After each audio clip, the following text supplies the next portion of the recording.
Namaste, everyone. I would like to discuss about what happens when you open your heart. So, for those of you who participate in Kundalini yoga with me, you most likely have experienced a heart opening. Okay? What happens when that heart opening occurs, right? It can be even through intimacy, right? Sexuality can unlock a lot of suppressed emotions, as well as even speaking with our childhood friends or going into an environment that has a memory, right? It can bring up emotions, right? Or even talking on the phone with an old lover, right? Brings up emotions. There's so many things that open our heart, right? And when I say it brings up emotion, is that it's opening up your heart. It's massaging your, see it, the circulation of your heart, right? And for a lot of us, it can seem intense and it can seem overwhelming when we open up our heart, right? Depending on um, how deep we are, right? There are levels to depth that we explore as a human being, and that we evolve into expressing, right? So when we talk about the depth of the shaman carries, you can say the emotions not only of the tribe, of the individual, and of the self, but also of the stories and the experiences of that, of all the individuals within that tribe.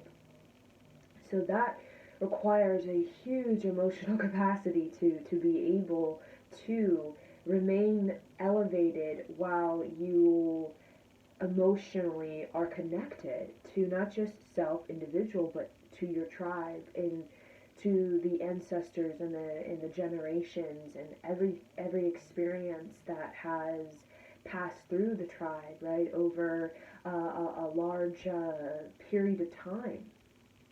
That requires deep emotional maturity, right? So there are levels, right? As we go deeper, usually we get more emotionally and spiritually mature, right? When we start to go deeper with life, we tend to become more responsible for our emotions, and we tend to have a greater ability of managing our emotions in a way that is constructive, right? When we are less emotionally mature, we tend to be very harsh. We tend to be very aggressive with our emotions, right? And we tend to be very emotionally uneasy, restless, and many times careless, right? So I love the whole science, right? The whole yogic science of uh, your heart and your tongue share the same cell tissue. So what you express through your mouth is usually what's going on in your heart, right? And the lack thereof, right? So what we don't express through our mouth can be the what we're not expressing with our heart, right? So how do we well, what happens, right? What happens when we open our heart, and how do we balance all that, right? How do we welcome that with compassion instead of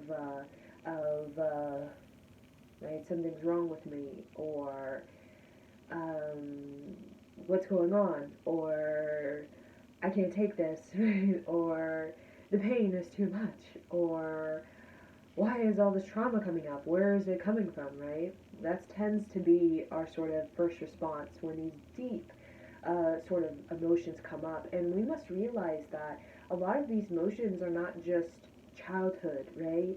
Or not just things we saw or experienced in our childhood, even things that we're undergoing today, such as loss of loved ones, or, old lovers not working out, right? Or um, going through some struggles or tribulations in our life.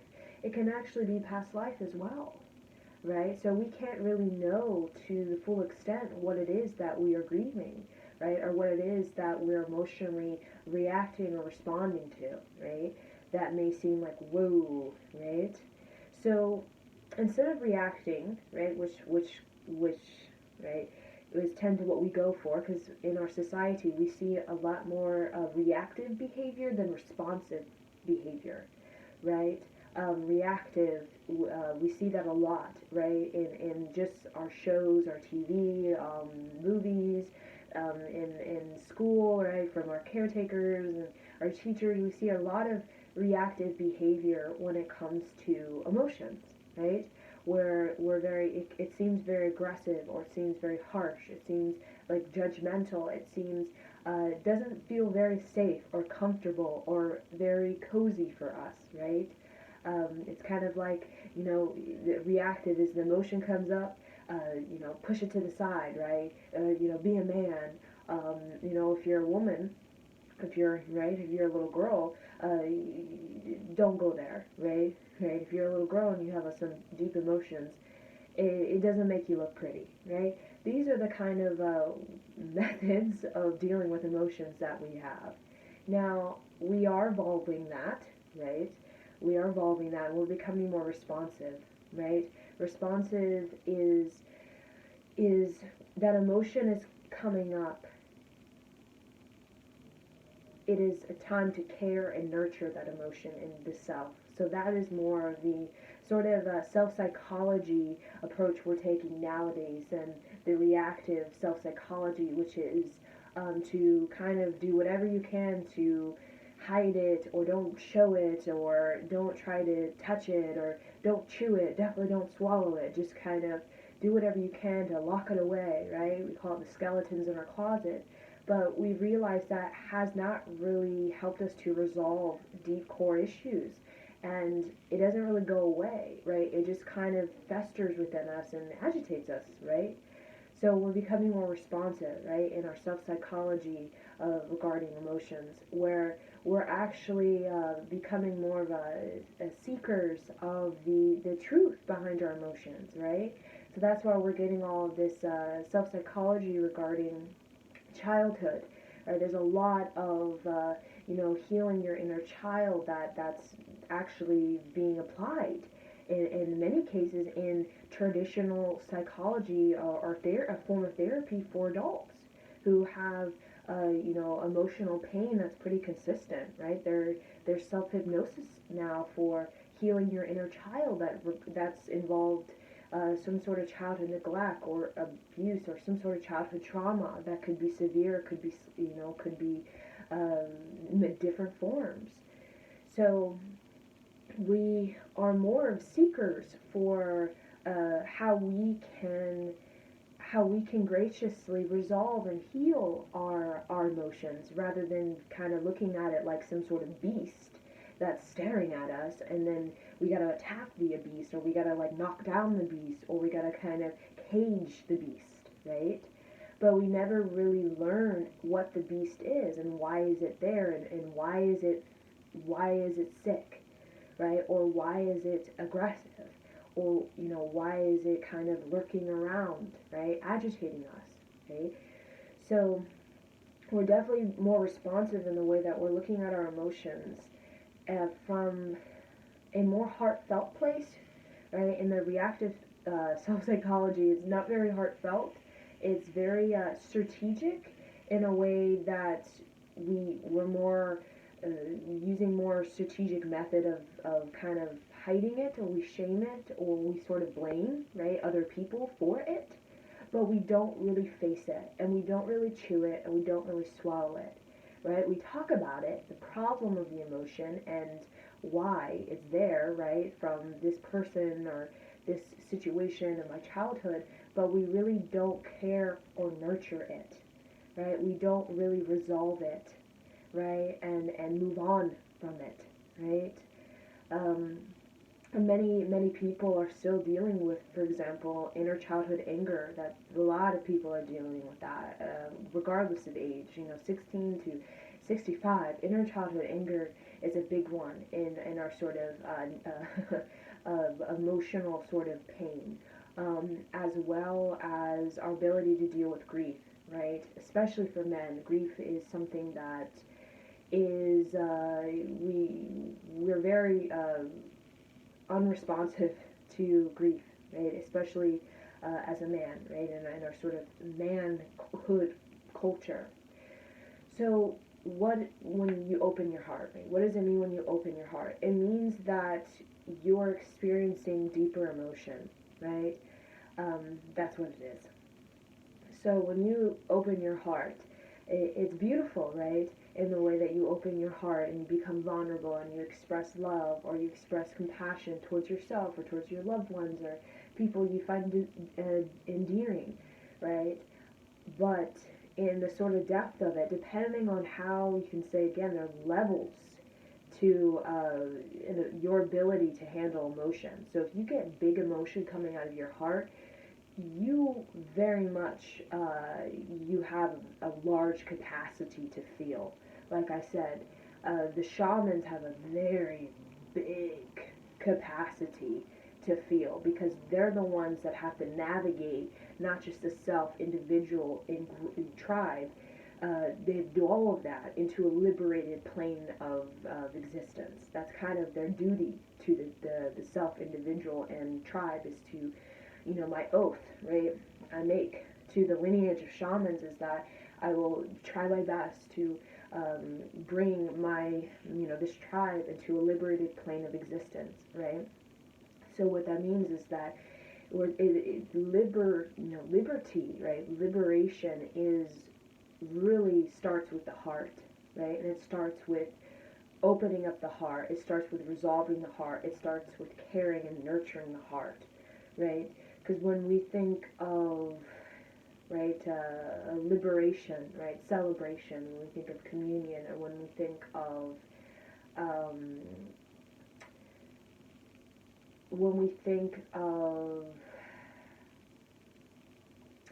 good nature, right, or good well-being of the tribe or the individual, the self, usually we're thinking of emotional maturity, right, leading into spiritual maturity. So when I say emotional maturity, that's kind of we first sort of work that out, and then we begin to work through the spiritual maturity, right? Because they're kind of they work together, right? So in your journey of life, right, we're all spiritually growing and evolving and maturing, and it really exercises our emotional body when we do experience anything that seems spiritual, right? Either that's a spiritual connection, either that's just having a practice of contemplation or a practice of self-love or participating in a community of creativity that is about character building or exploring your creativity, right? Or even getting involved in inspiration or motivation, right? Practices. So when we begin to embrace our spirituality, we naturally open up our heart.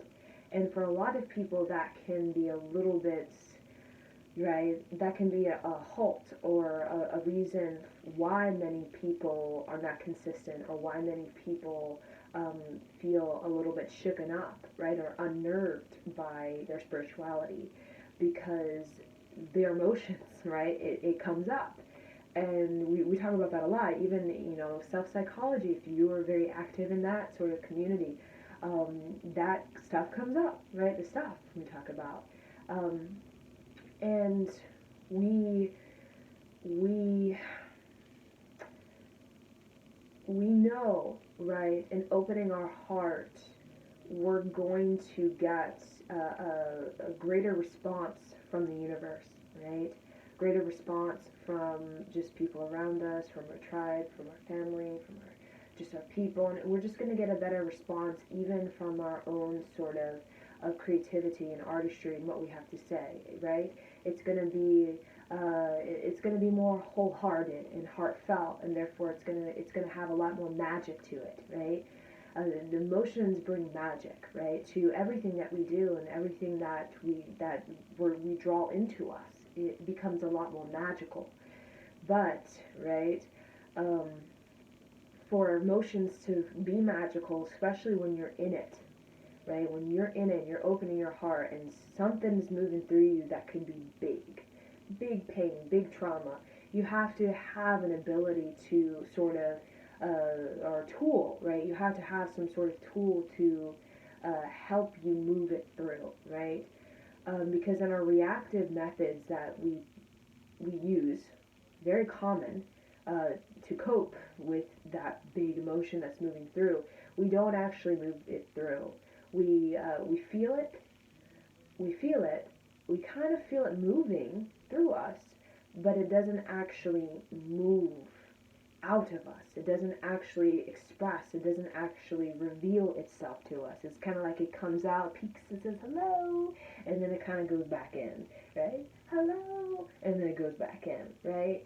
And that's why a lot of times we're just like, I'm not going to go there, because when it peaks out, and we don't know, we don't have a tool on how to like work it out, right? And kind of like, grab the emotion, be like, okay, right? What do you need? I'll give it to you, right?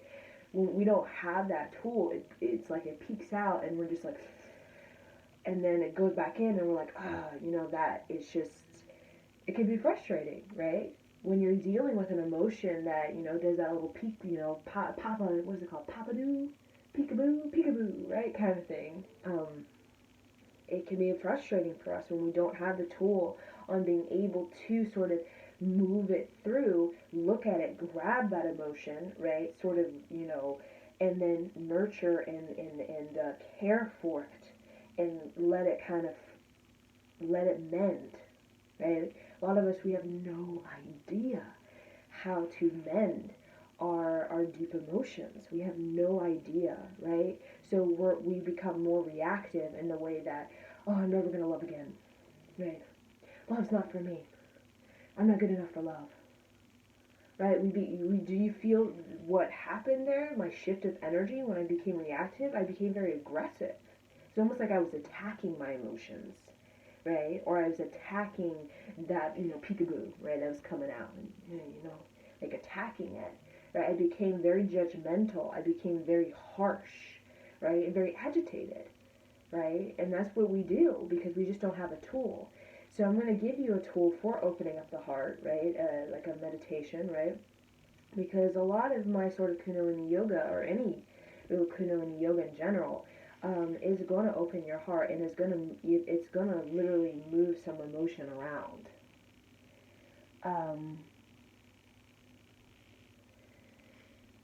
Because in order for us to, like I said, spiritually sort of mature, right, or spiritually evolve, we do have to emotionally mature, and we do have to emotionally evolve. So when we talk about astrology, we talk about the moon, right? The moon, our moon sign and moon placement as very significant, right? The moon represents our sort of home, right? Our home within ourself, the home within our heart, the home within, um, just just just with us, right? So the moon represents the water, right? It represents our deep, sort of unconscious, subconscious desires and fulfillment.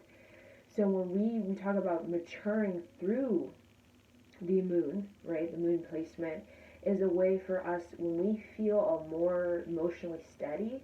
Um, over we start to just, we feel more secure in our ability to express ourselves, to assert ourselves, and to overall, um, grow in life, right? Grow and do things in life. Our moon and our, right, our emotions, right? It's our, when we feel safe, we can really excel, right? But when we don't feel safe, we feel very reactive towards our emotional well-being, and we become unresponsible, right? Where we're unresponsive, right, to our emotions. We tend to not be able to do the things, or say the things they don't really come across appropriately, right? Or it's not, it's lacking that heartfelt, or we call that whole heart from us, right? It's lacking sincerity. And you've seen people who lack sincerity, or they're not very endearing or genuine in what they're doing, right? Regardless of what it is. is because they don't feel safe, right, within their emotional body. So you can be the richest of richest person, but if you don't feel emotionally safe, whatever it is that you're doing, it's not going to be heartfelt. It's not going to be wholehearted. It's not going to be sincere, right? Or it's not going to really be genuine, right? Or soulful, right? Um, because at the end of the day, our home is our emotional body, right? That's the place where we truly start to, that feeds us, right? That feeds us the sort of soulful inspiration we need to, right, really present a heartfelt, more wholehearted action or articulation of speech or just expression of who we are, right? So we see a lot of unresponsible people, right? And a lot of it does stem from being unresponsive to one's emotions, right? That inner childhood anger, again, reactive to emotions is very aggressive. It can be very agitated, very frustrated, and it can be very, very like attack, right? People who don't take care of their emotions and let that stuff, right, whatever it is, just kind of sit there and do that peekaboo with them all day where it comes out and it goes back in and it just frustrates the hell out of them. Those people tend to be very unresponsible, right, with themselves and with the people, right, and therefore they don't really get to experience a richer experience, right, a deeper experience. They tend to be bored or unfulfilled or emotionally empty or just feeling emotionally stark or like they're just checked out, right? There are people who look at them like, whoa, what happened to them? It's because water, think of it like water is nutrients to us, right? Water is nutrients, and water is considered a soulful element of who we are, right? It represents cleansing and purification. It represents um, uh, like healing, right? We think of the holy water, being baptized as, we think of it as very sacred, right?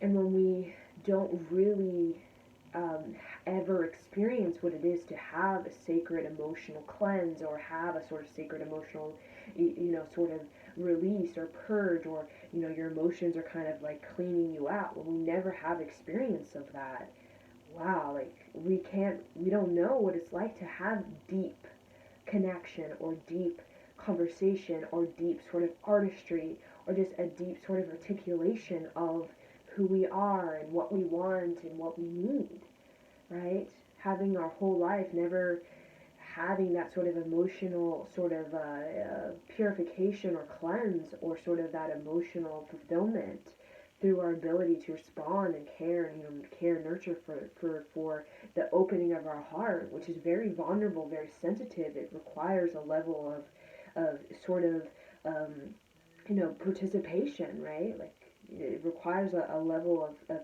care, right? We don't do that. We're just reactive and harsh and kind of negative towards it. We're like that in all areas, right? All areas, towards our spirituality, towards other people's spirituality, towards just everything.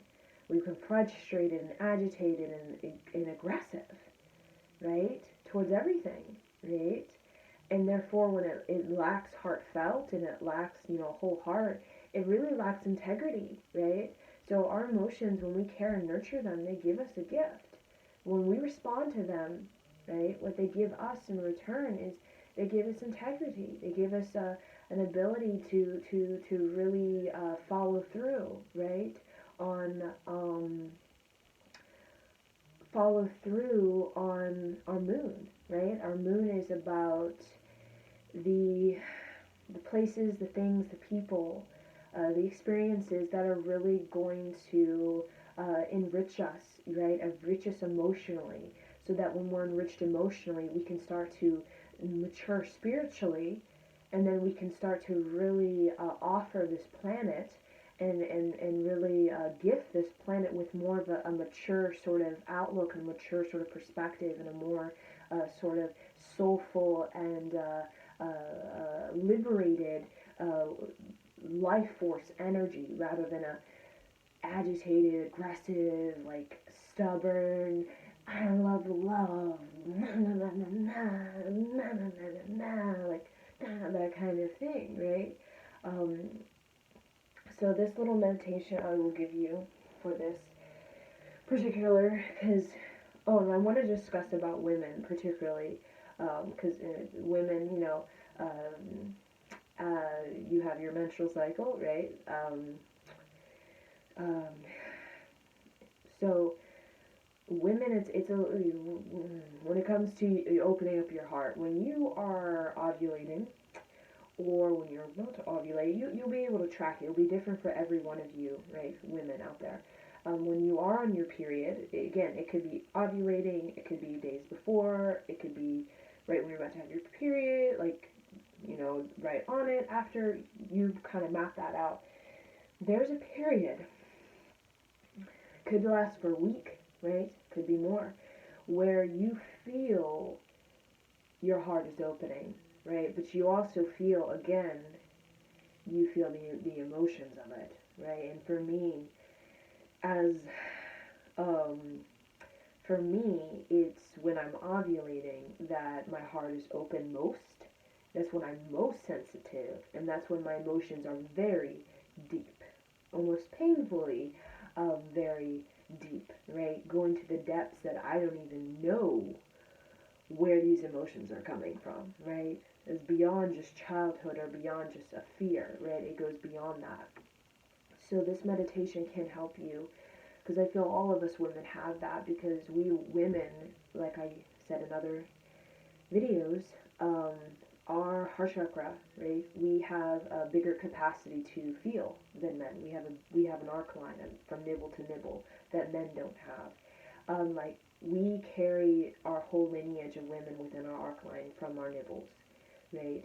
Within our heart chakra, we carry the whole lineage of women.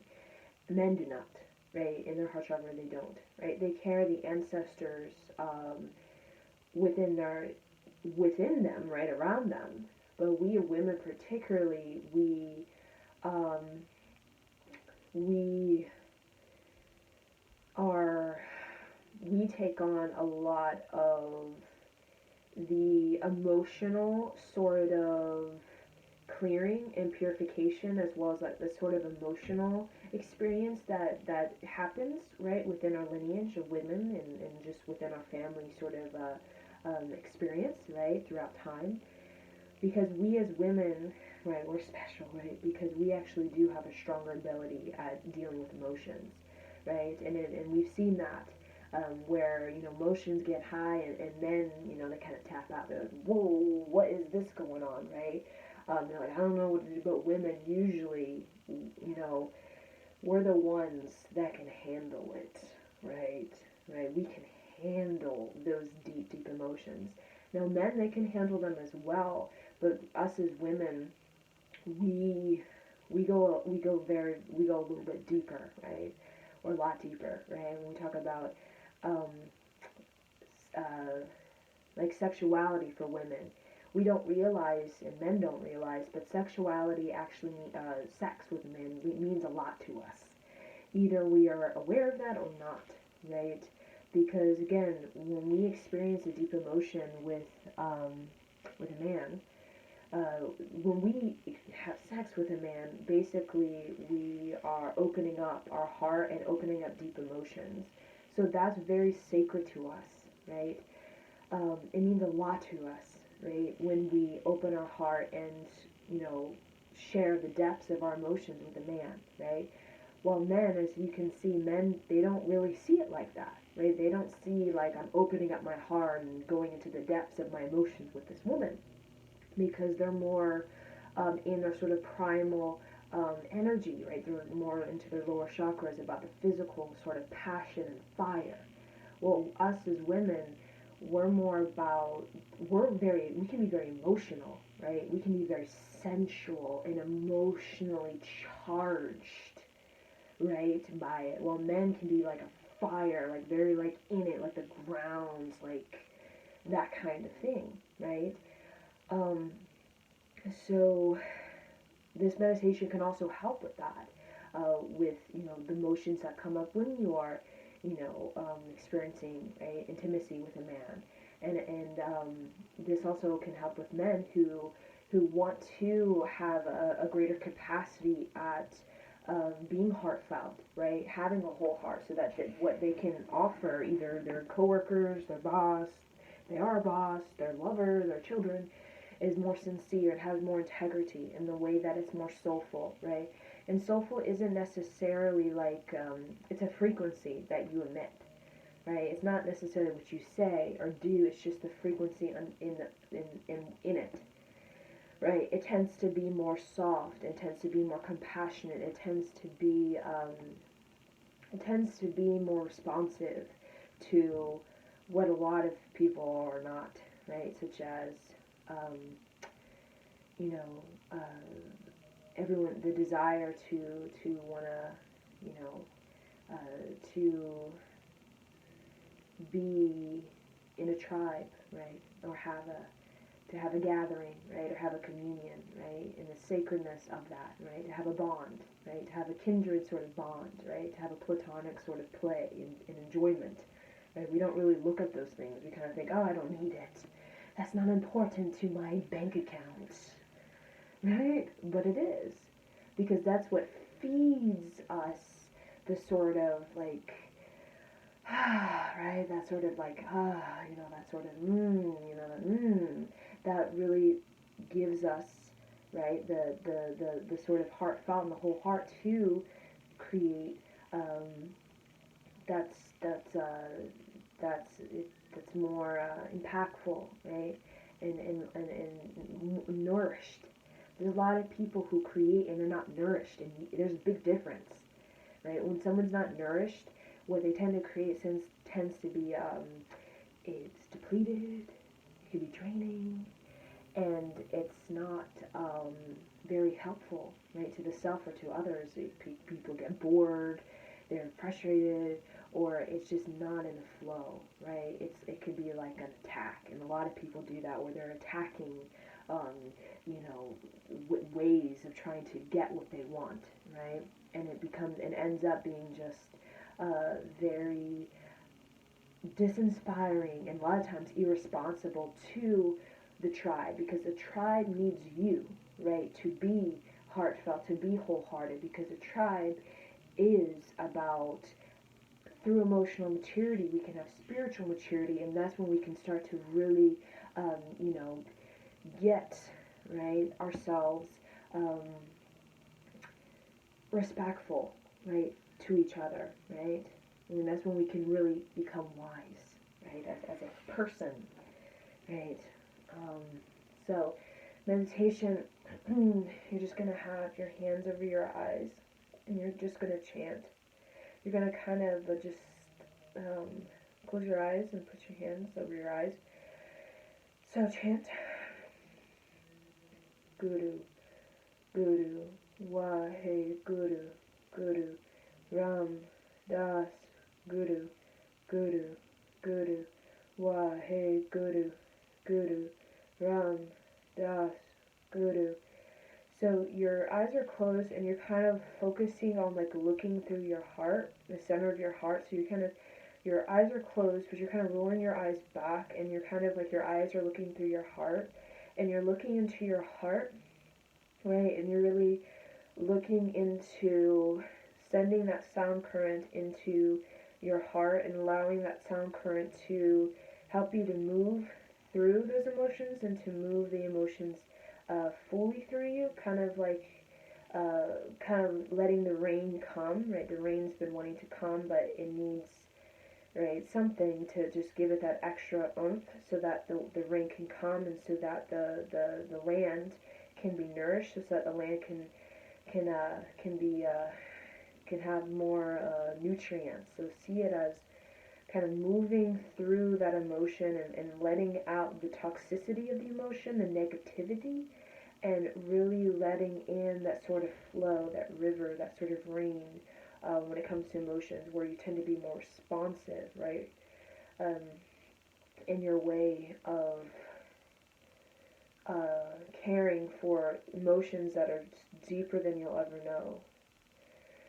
Guru, Guru, Wahe Guru, Guru, Ram Das, Guru, Guru, Guru, Wahe Guru, Guru, Ram Das, Guru, Guru, Guru, Wahe Guru, Guru, Ram Das, Guru, Guru, Guru, Wahe Guru, Guru, Ram Das, Guru, Guru, Guru, Wahe Guru, Guru, Ram Das, Guru, Guru, Guru, Wahe Guru, Guru, Ram Das, Guru, Guru, Guru, Wahe Guru, Guru, Ram Das, Guru, Guru, Guru,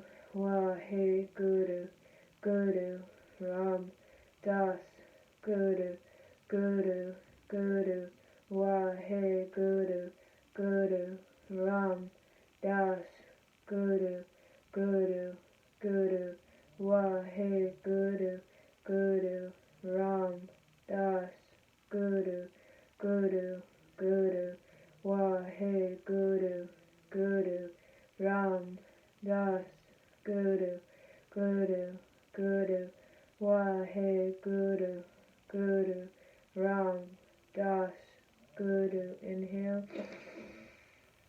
Exhale. Bring the hands down. That alone you'll feel an adjustment. So bring your hands out.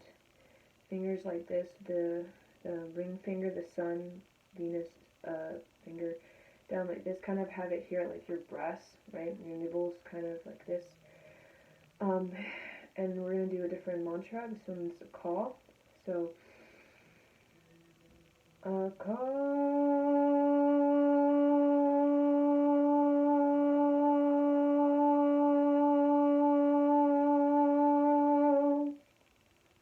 Kind of open up your throat. Just let it flow. If you have some gunk, just chant. It will help you open up that throat.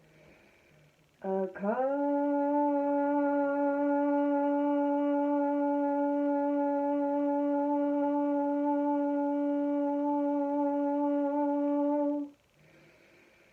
A call.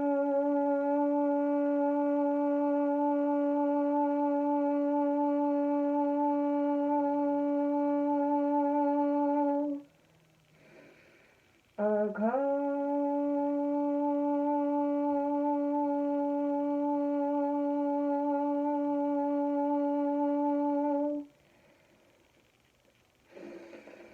A call.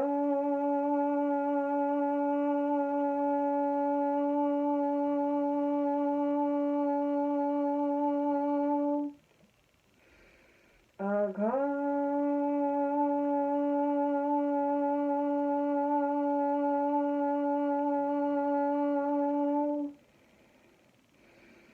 A call.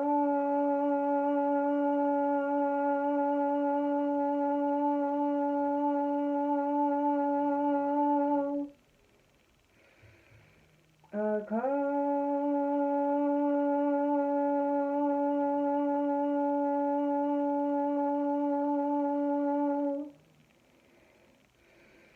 A call.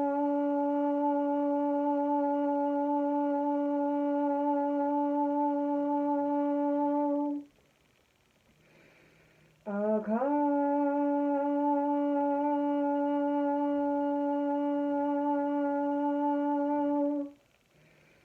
A call.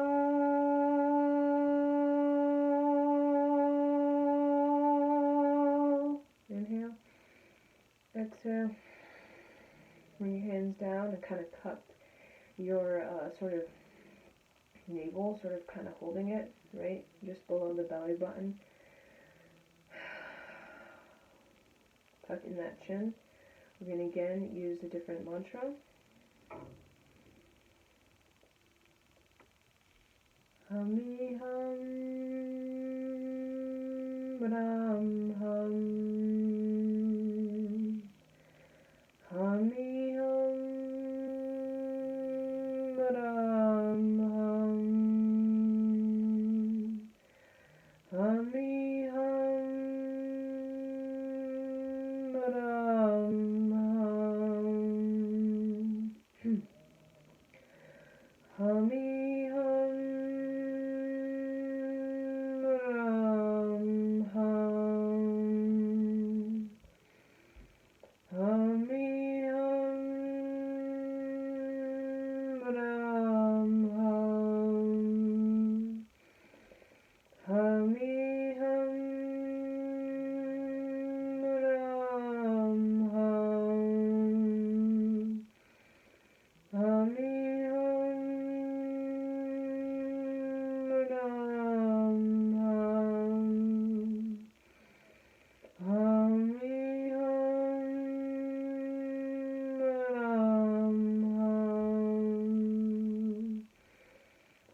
So, last thing I'm going to do is we're going to kind of hold a hand like this and then kind of cup it in like this. And we're going to use this particular chant. You're just going to close your eyes all the way. And kind of focus your closed eyes on the opening and closing of your hands like this. And you're going to chant this mantra. This is the last mantra. Mani Padme Hum. Mani Padme Hum.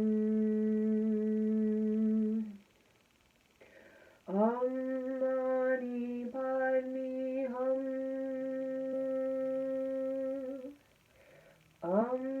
Mani Padme Hum.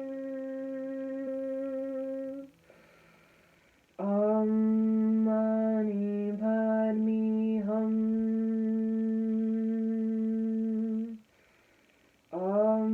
Mani Padme Hum. Mani Padme Hum.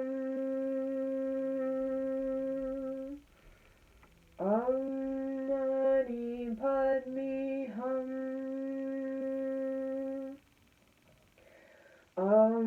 Mani Padme Hum. Mani Padme Hum. Mani Padme Hum. Mani Padme Hum. Inhale. Hold the hands in prayer pose. Press them in together to balance both hemispheres of the brain. Find balance within your emotions. Sip of more air through the nose. Exhale. Inhale. Press, press, press. Really press it tight, firm.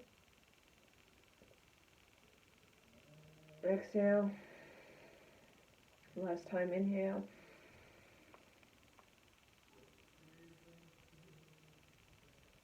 Press so tightly. Exhale. Now just long, deep breathing in this pose. Really press.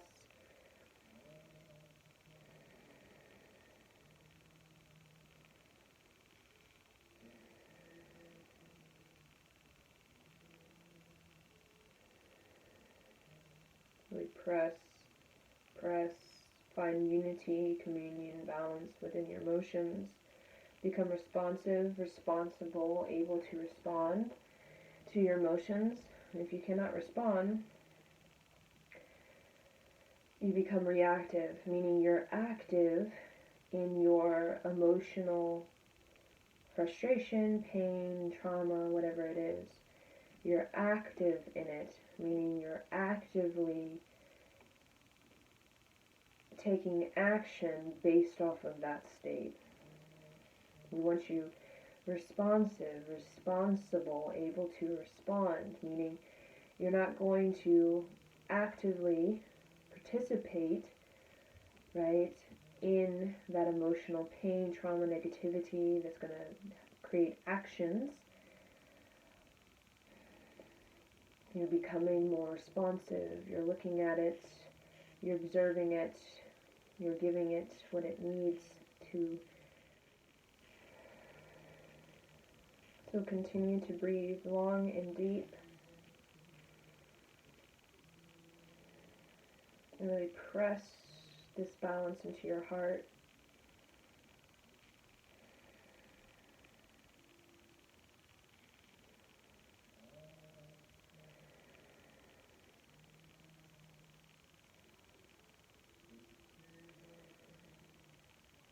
Inhale. Exhale. Inhale. Now press as firm and tightly, strong as you can.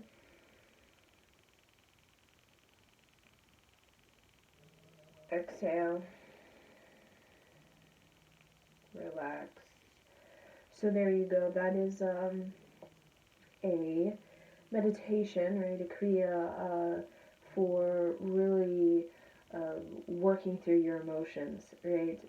We use mantras, different mantras to really kind of sort of hit this emotional body from different angles, because each mantra has a different sort of frequency. So we're kind of targeting the emotions in different sort of in different from different angles, right? Because each mantra has a different sort of angle. So when we use the Guru Ram Das, right, mantra, the Guru Ram Das hits our emotions from you can say compassion, right? Guru Ram Das is great compassion, right? Great compassion. A call, we're hitting the emotions from that angle of more of like a of I care for you. I want you to. I'm elevating you, right? I'm elevating you. I'm helping you to move the grief into move it through you, right? Like a mother helps a child move their sadness, right? And then the other frequency that the other mantras we used, um, Hami Hum Brahm Hum, that's a very sort of grounding mantra for kind of helping these emotions kind of even out, right? Sort of even out, steady it. So it's not like, wildly like here and there. It kind of consolidates it and sort of brings it back down to the ground, right? Helps you become more practical instead of like, that kind of thing. And then the last mantra we did was very powerful. Mani Padme Hum. That mantra is definitely, we are reciting um, our higher vibrational state of love, right? A higher vibrational state of love and unity with ourselves. So we use these mantras in these particular sort of movement with mantra to target this emotional body, because the emotional body is very dynamic, very complex. So we put in all these sort of angles to really invite in as much sort of mending in the many aspects of what it means to be an emotional being, because it's not just one aspect of emotional being, right? So we kind of we bring in this sort of like Mandela sort of ability of this Mandela sort of heart frequency, right? Where you think of that Mandela of heart frequency, it's very well rounded, right? And we're very well rounded, right? So we kind of create this sort of Mandela sort of angles in the way of creating this sort of holistic sort of whole emotional sort of massage, right? So I'm gonna leave you guys with this. So thank you and Sat Nam.